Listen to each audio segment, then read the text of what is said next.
Hello friends, my name is Miss Camp. I teach at North Holland and Pine Creek Elementary, and to all of our West Ottawa elementary artists, welcome. Today we will be studying the art of Sumi painting, and we will be making a Sumi dragon. So the word Sumi means ink.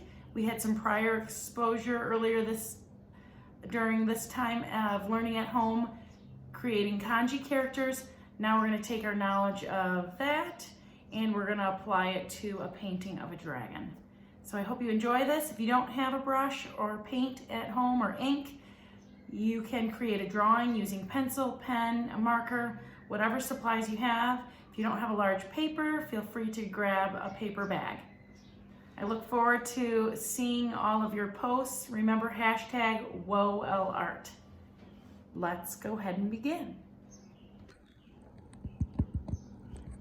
You will see here I have a nice large white piece of paper, and I am going to be using ink and a brush and some water, and I have a towel here as well. Here is an example of one of Yanni's works, Wang Yanni. They actually have their names the opposite of ours, so their last name is first, so their family names comes first, and then their first name is listed secondly. And here is an example of a dragon.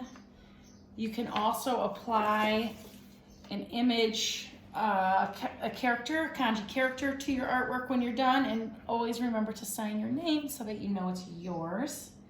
So I dipped the corner of my brush into the ink ever so slightly. And then I take that and I put it into the water and I create a gray wash. Excuse me. And then if you want to test it on a piece of paper or on your towel, you can, just to make sure that there's not too much water and then there's not too much ink. If it begins too dark and it's not gray enough, excuse me, you can always recreate your water. So mine looks pretty light, and I just kind of do an S shape. If yours looks as light as mine and you'd like it a little bit darker so it's easier to see, just simply use that corner method again. Transfer that ink into your wash. Test it on your paper a little bit. And then you can recreate your body.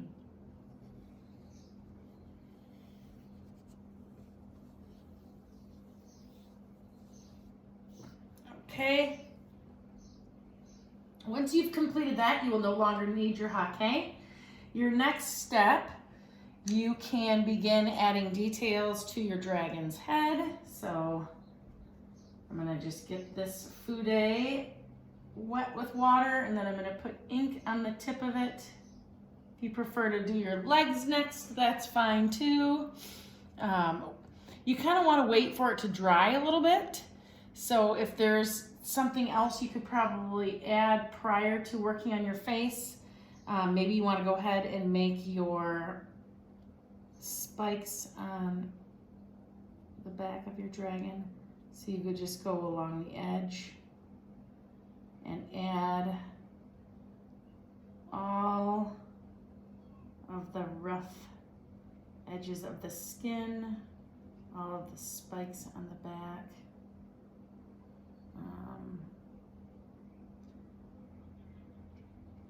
And when you have completed doing this, you can check the wetness to see if it's dried enough for your liking. I even had some students this past semester who created kind of a 3D effect on theirs, and they did so by kind of staggering some of these in between, right? You can tell where it's wet that it will bleed, if you're seeing that happen on mine. You don't want that to happen on yours. So yeah, again, you can add kind of another layer inside of your dragon. And then you'll want to kind of decide what kind of eye you want on your dragon. Do you want it to be a fierce dragon? You want it to be more of a cartoon-like looking dragon? If you want it fierce, you want to have more of a furrowed brow on top. So you could just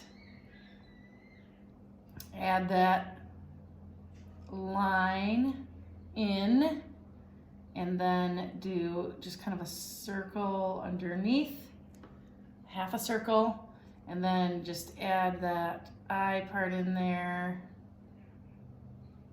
Okay, and then for your mouth, you can just add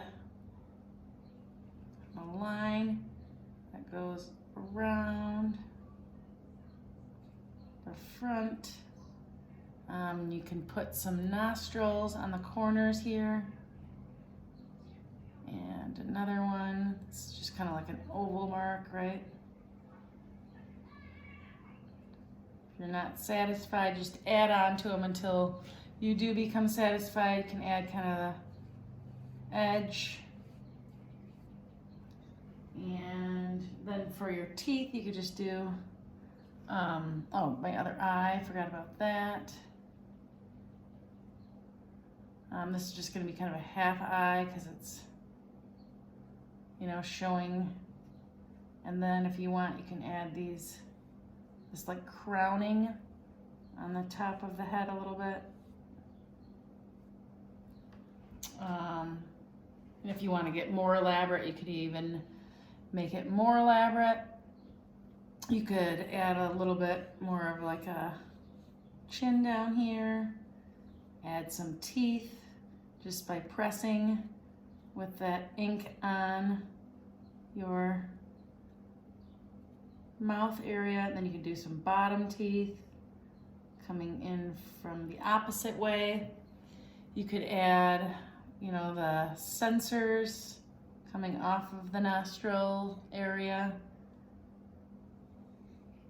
And you could give your dragon some bad breath.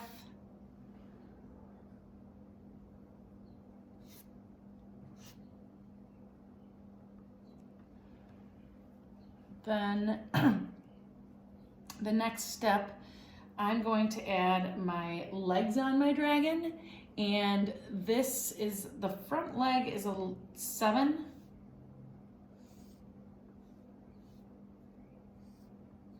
There's really no wrong way to create yours. And then you'll just want to add your talons and your feet.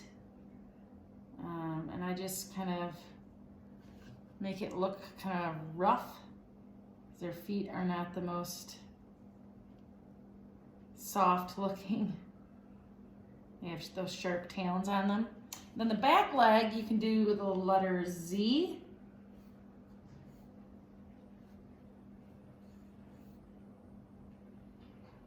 And add your talons back here with the sharp pointed edge. Then I usually just have one coming in from the other side.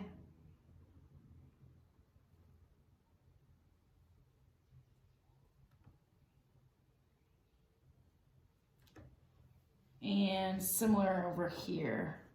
You should just have one more foot kind of moving forward.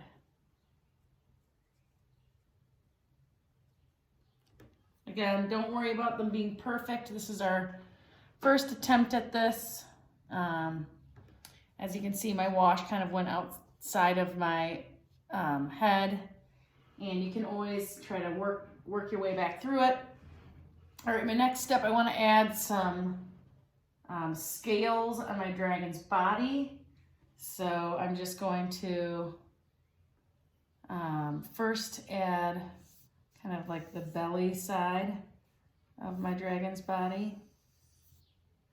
And it's that kind of like rubbery repeated ribbing lines.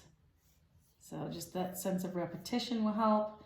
And then again, I can do it on the underside right over here, leading up to the leg. And if you feel like it would be helpful to have a line that kind of follows through along the underside of your dragon's body, that is not a problem. You can add that right on there. And then you can start just pressing repeatedly in the direction of your choice for your scales. I've had students that do them following along with the body or just doing them across, kind of like I'm doing them. You can stagger them so that the rows are kind of like bricks when you stack them. They're not all aligned. You can come back through and add a wash inside your legs.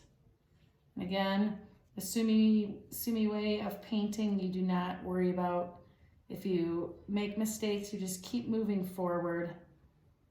It's more seen as a wash. So I'm just going to add that in there.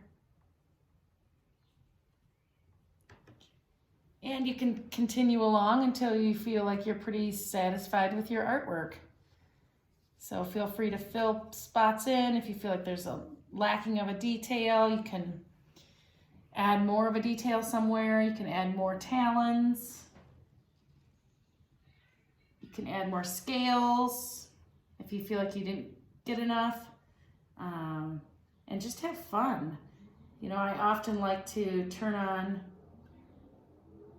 the music for my students, traditional Japanese or Chinese music, because it is the way in which they create by listening to that music, as you heard it with the video of Wang Yani.